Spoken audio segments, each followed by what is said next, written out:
علامہ خادم حسین رضوی رحمۃ اللہ تعالی علیہ اس آیت کریمہ اور اس حدیث مبارکہ کے مکمل مصداق تھے ہیں۔ اللہ تعالیٰ نے جو مقبولیت، جو محبوبیت، جو شان و عظمت آپ کو عطا فرمائی، اور پھر خاص کر وصال کے وقت ان کی جس عظمت کا اللہ تعالیٰ نے اظہار فرمایا، اس زمانے میں اس کی مثال نہیں مل سکتی۔ یعنی جتنی اللہ تعالیٰ نے انہیں شہرت اور عظمت عطا فرمائی، جس کا اظہار اللہ نے فرمایا۔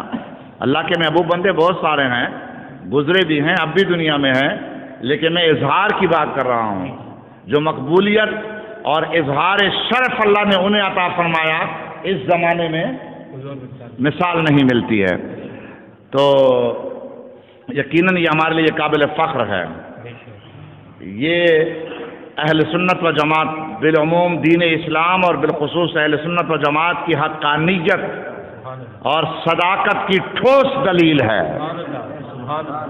یہ تو ہمارے بزرگ ہیں کہ دنیا سے جاتے جاتے بھی اپنے دین، اپنے مشن، اپنے مسلک، نبی پاک کے دین کی صداقت و حقانیت ثابت کر کے جاتے ہیں، بلکہ مثال بن جاتے ہیں، دلیل بن جاتے ہیں دین حقہ کی سچائی کی۔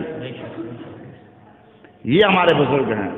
تو اللہ تعالیٰ نے بڑی مقبولیت عطا فرما دی۔ جہاں 40 مسلمان جمع ہو جاتے ہیں، ان میں ایک اللہ کا ولی ہوتا ہے۔ تو جہاں لاکھوں بلکہ کروڑ سے 1.5 کروڑ تک بتائے جاتے ہیں، لاکھوں مسلمان جمع ہو، اور وہ جمع بھی ایسے نہ ہو کہ ان کو کرایہ دیا، ان کو گاڑیاں دی، ان کو بلایا، ان کو تکلیف دی، انہیں زبردستی گاڑیاں بھر بھر کے لے گئے کہ بھئی ہماری ریلی میں یا ہمارے جلوس میں آ جاؤ، ایسا بھی نہیں ہے۔ بلکہ ایسے حال میں گئے کہ غریب مزدور پیشہ لوگ جو اپنے گھر کے خرچے کے پیسے رکھے تھے، ان سے ٹکٹ بھر کے پہنچ گئے وہاں۔ اور پاکستانی قوم ہونا، جو ٹکٹ 10,000 کا مل رہا تھا، یہ ہمارے بیٹھے ہوئے ہیں حاجی صاحب، یہ بیٹھے ہوں گے جو ٹکٹ بنانے والے ہیں، یہ اس بات کی تصدیق کریں گے، جو ٹکٹ 10,000 کا تھا جہاز کا، وہ 40,000 تک پہنچ گیا تھا 15 منٹ میں۔ اسی طرح ٹرین کے کرائے کئی گنا بڑھ گئے، بسوں کے کرائے بڑھ گئے، مگر جانے والے پہنچ گئے، عاشق پہنچ گئے، انہوں نے کوئی پرواہ نہیں کی۔ یہ ہے وہ مقبولیت، یہ ہے وہ مقام جو اللہ تعالیٰ کسی اپنے بندے کو عطا فرما دے۔ یہ ہے ثم یوضع لہ القبول فی الارض۔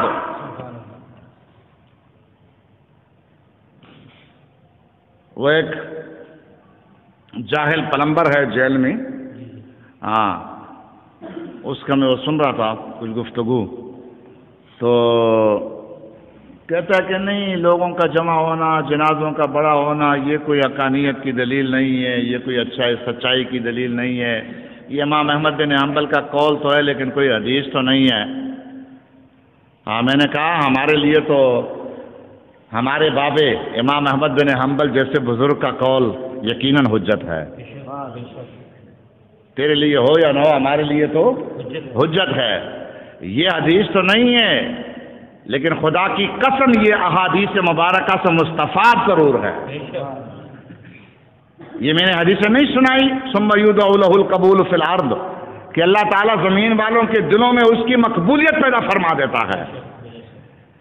جاہل، یہ حدیث تو نے نہیں پڑھی ہے، یہ حدیث نہیں ہے کہ انتم شہداء اللہ فی الارض۔ میرے غلاموں، تم اس روئے زمین پر اللہ کے گواہ ہو، جس کے جنتی ہونے، نیک ہونے، متقی ہونے، پرہیزگار ہونے، عاشق رسول ہونے کی گواہی تم دو، وہ اللہ تعالیٰ کے علم میں بھی عاشق رسول ہے اور جنتی ہے۔ نعرہ تکبیر، اللہ، نعرہ حیدری۔ تو میں نے کہا یہ ہمارے بزرگوں، ہمارے بابوں کے قول ایسے ویسے نہیں ہوتے ہیں، وہ قرآن و حدیث کی ترجمانی ہوا کرتی ہے۔ وہ یہ لفظ بہت استعمال کرتا ہے نا، بابے، اس لیے میں کہہ رہا ہوں کہ ہمارے بابے ایسے ویسے بابے نہیں ہیں، وہ جو فرماتے ہیں وہ قرآن و حدیث کی ترجمانی ہوا کرتی ہے۔ اور میں آپ کو بتاؤں، خادم حسین رضوی سے تکلیف کن لوگوں کو ہوئی یا ہے؟ سبحان اللہ، کافروں کو، پوری دنیا کفر کو، اللہ اور اس کے رسول کے دشمنوں کو، گستاخان رسول کو، ناموس رسالت پر حملہ کرنے والوں، ناموس صحابہ اور ناموس اہل بیت پر حملہ کرنے والوں کو، اور دین بیزار عیاش بے حیا لبرل طبقہ کو، میرا جسم میری مرضی، اس قسم کے لوگوں کو خادم حسین رضوی سے تکلیف تھی اور ہے، اور عیاش حکمرانوں کو۔ تو میں آپ سے پوچھتا ہوں، فرانس کا وہ ملعون صدر جس کی سرپرستی میں، سرکاری سرپرستی میں گستاخانہ خاک شایع کیے جا رہے تھے، وہ ملعون صدر کہتا ہے کہ میرا سب سے بڑا دشمن مر گیا، مجھے پوری روئے زمین میں کسی سے ڈر نہیں تھا، اس شخص سے مجھے ڈر تھا۔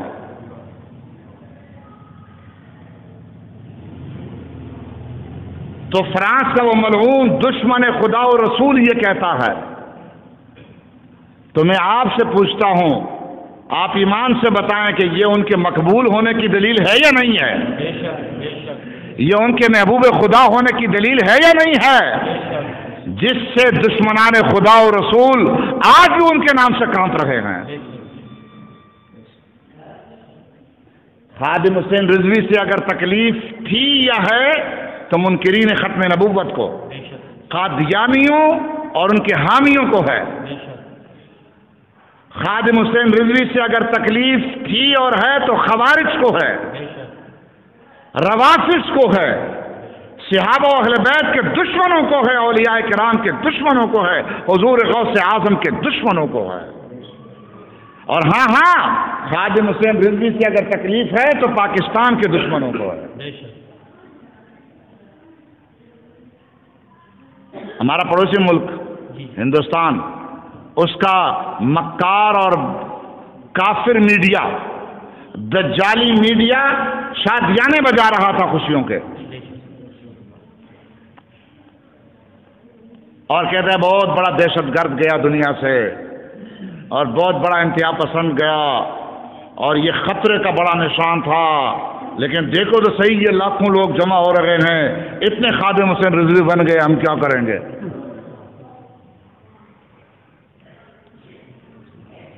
جو اللہ اور رسول کی ذات پر ایمان رکھنے والا ہوگا، جو ناموس رسالت صلی اللہ علیہ وآلہ وسلم، ناموس صحابہ اور ناموس اہل بیت کا پاسبان ہوگا، جو اولیاء کرام کا ماننے والا ہوگا، جو دیندار ہوگا، پرہیزگار ہوگا، تقویدار ہوگا، صحیح العقیدہ مسلمان ہوگا، جو محب وطن پاکستانی ہوگا، جو ختم نبوت پر ایمان رکھنے والا ہوگا، خدا کی قسم وہ خادم حسین رضوی کے نام سے چین پاتا ہے، اسے تکلیف نہیں ہوگی۔ وہ ایک جواد نقوی کر کے، اس کا میں سن رہا تھا، اچانک سننے کو سامنے آیا، شیعہ، وہ کہتا ہے کہ خادم حسین رضوی کے جنازے میں لاکھوں لوگ گئے، اور وہ گئے تو وہ پتہ ہے کہ مقبولیت کیوں مل گئی؟ گالیوں سے مل گئی۔ نہیں، سنو جو میں نے جواب دیا ہے، وہ گالیوں سے، گالیاں دیتے تھے، اور وہ کسی کو بھی معاف نہیں کرتے تھے، کسی کو بھی نہیں چھوڑتے تھے، اس لیے اس کا مطلب یہ ہوا کہ جو گالیاں دے گا وہی زیادہ مقبول ہے۔ تو میں نے اس کو جواب لکھا، میں نے کہا کہ اگر گالیوں سے مقبولیت ملتی نا تو دنیا کے سارے شیعہ مقبول ہو جاتے ہیں۔ میں نے کہا اگر گالیوں سے مقبولیت ملتی تو شیعہ تو اس زمانے کے لوگوں کو نہیں، میرے آقا کریم علیہ السلام کے صحابہ کو دن رات گالیاں دیتے ہوتے ہیں. جس امت کے آقا ہیں، مولا ہیں، سردار ہیں، جو انبیاء و مرسلین کے بعد افضل ترین اور نفیس ترین ہستیاں ہیں، دن رات ان کو گالیاں دیتے ہو. اگر گالیوں سے مقبولیت ملتی تو پھر تو سارے شیعہ، مگر تمہارے تو چہرے دیکھنے کے قابل نہیں ہے، چہروں پہ پھٹکار رہتی ہے. تو گالیوں سے مقبولیت نہیں ملتی، مقبولیت فضل خدا سے ملتی ہے. اور میں نے کہا خادم حسین رضوی، او دلہ، او بے غیرتا، اور در در کتیو، میں نے کہا وہ کسی صاحب ایمان کو نہیں بولتے تھے، وہ تم جیسے ناموس رسالت پر حملہ کرنے والوں اور ناموس صحابہ و اہل بیت پر بھونکنے والوں کو بولا کرتے تھے.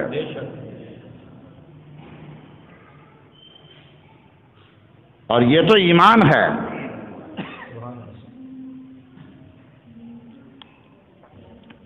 وہ ایک اور خارجی ہے، مماتی، ہاں، وہ اپنے مولویوں کو گالیاں دے رہا تھا، اپنے مکتب فکر کے عام لوگوں کو نہیں، شیوخ الحدیث اور مفتیوں کو. وہ جو لفظ اس نے بولے وہ میں نہیں بول سکتا ہوں ان کے لیے، یعنی عام یہاں بولنے کے نہیں ہیں. ٹھیک ہے کہ تم ان شیوخ الحدیث کو اور اپنے بڑے بڑے مفتیوں کو کہ تم نے ایک مشرک کے لیے مغفرت کی دعا کی ہے، معاذ اللہ ثم معاذ اللہ.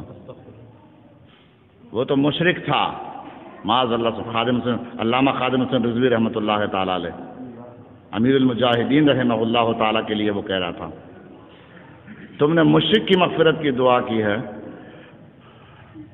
تو میں نے کہا بچہ تیری غلطی نہیں ہے، تیرا قصور نہیں ہے، اس لیے کہ تمہارے بڑوں نے، تمہارے باپ دادوں نے تو مولا کائنات سیدنا علی المرتضیٰ کرم اللہ وجہہ الکریم اور سیدنا امیر معاویہ رضی اللہ تعالیٰ عنہما پر شرک کے فتوے لگائے تھے، انہیں مشرک کہا تھا. تو تم اگر خادم حسین رضوی کو مشرک کہو تو یہ کون سی بعید بات ہے تم سے؟ حضرت امیر المومنین مولا کائنات سیدنا علی المرتضیٰ کرم اللہ وجہہ الکریم اور حضرت امیر معاویہ رضی اللہ تعالیٰ عنہما پر شرک کا فتویٰ کہ یہ دونوں مشرک ہو گئے، یہ خوارج نے لگایا تھا. یہ ان کی نسل ہے، ان کی ذریت ہے.